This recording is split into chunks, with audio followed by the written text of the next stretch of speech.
What is this, sweetheart? Now, I know that we've only been friends for quite a short time now, but if you wanted to get me all by my lonesome, all you had to do is ask.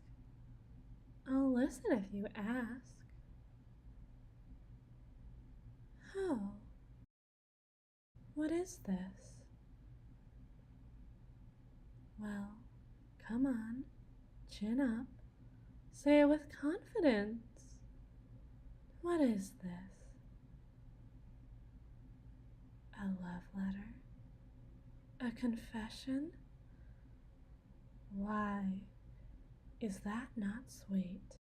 I have got to be honest. I have never been confessed to before. I've always imagined it would be quite nice, but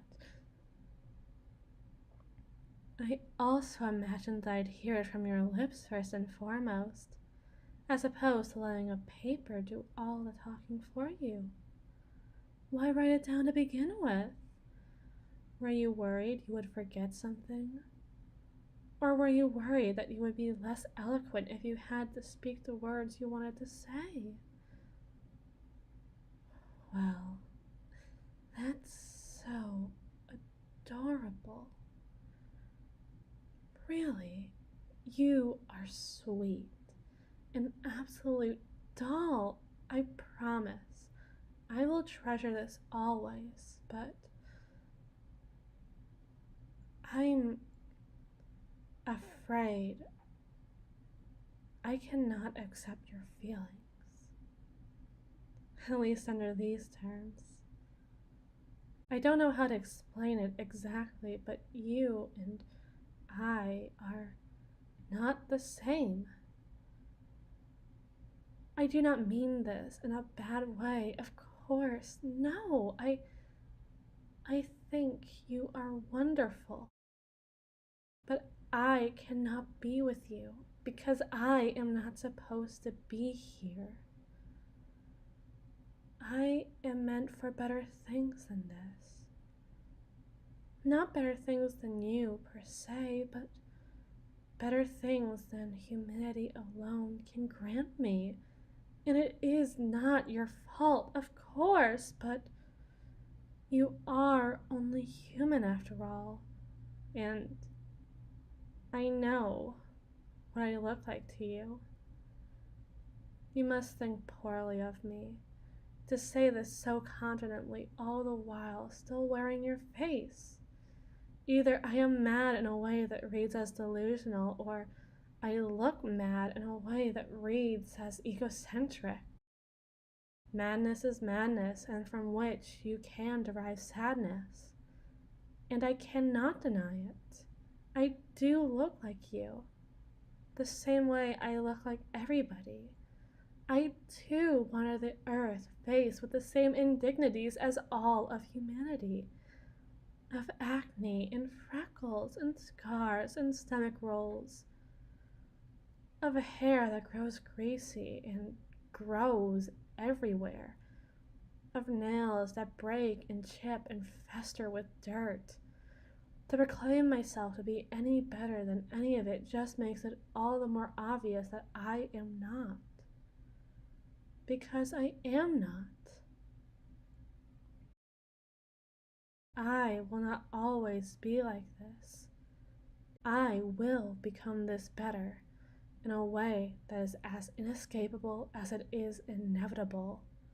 The only way to cope with such a thing is to find peace where I can, and I think I have found it here. I must ask, though, honestly, have any of the statements I have made you love me any less? I ask not to soothe myself or my own still bleeding heart, but to ask if you love this love of yours. Is this love a fundamental part of you? The kind that you consider as inextricable from you as divinity is from God? May I ask to keep this love as mine all mine, despite my inability to reciprocate it in a way that may serve you as well. I cannot ask myself to reciprocate your feelings in the way a lover might. But all the same, I am asking you to use your feelings to become my acolyte. Where you once might have wished to kneel at my feet to taste the divinity in my skin, I ask for you to use those lips to pray to me instead, and speak my word, my gospel. I can tell you find it presumptuous for me to presume that you would kneel for me at all, let alone in a sexual context that I am willing to hypothesize about, if only because I can see what it does to you, despite your indignity. I would be willing to grant you seminary for the church between my legs, if it pleased you as my favored apostle. But the truth of the matter is that I just simply presume that your position is naturally beneath me. I think that you should hold on to every single word I speak with utter, rapt adoration, the kind that you feel right now as I speak to you so sweetly, and attend to my every need. It's truly no different than the life you lived before.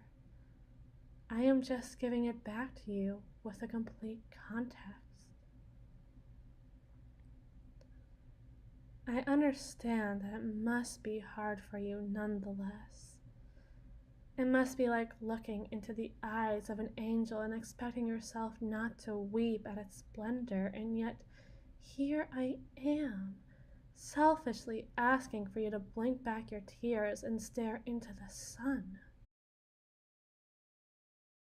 The sun loves you. It holds you wrapped in the warmth it leaves in its wake to nourish you, like a mother would love a child.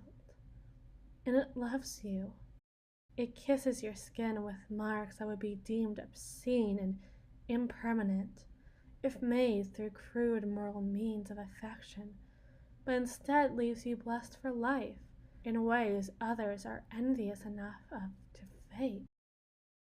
You loved me when I was less, when I was you, just you, and nothing more, when I was at my most mortal and most fallible, when I would stare at nothing, laugh at random, every time I would stumble over cracks in the infrastructure or get lost simply by standing still within a bustling, turning world I was barely aware had long since left me behind.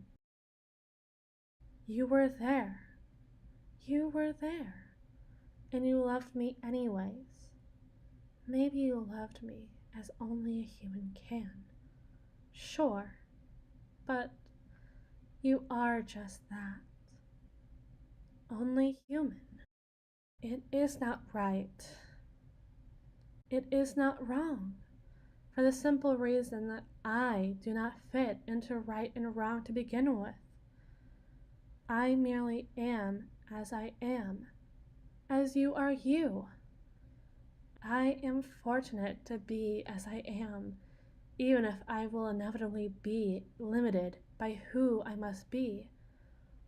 But I hope you find yourself lucky to be you, not because you are my acolyte, not because you are my disciple, not because you are my prophet, or any reason I have to depend on you, to spread my word and hope for my blessing, but because you are you, and I like you. I hope you like you too. Funny, is it not, for a god to hope? If wishes were fishes, we would all have enough to eat, but I could fill the rivers with a flick of my wrist. But I do not think that means I should not hope. Why else would I think of the fishes? I do like you. I like you enough to want your love. I know that does not always happen, but I am also aware that it must sound rather selfish. To expect your love at my altar and not be able to grant you the same feeling in the same way. But I can still kiss. And even if it is closer to a comet kissing the moon when it streaks across the night sky as opposed to two equals kissing in the dew-soaked grass underneath its softened light, a kiss is a kiss. A love is returned, even if it is not the same as your own. If you grant me enough of your devotion, one day I may be able to accept your love. Who will pray for me in the meantime? Will you pray for me?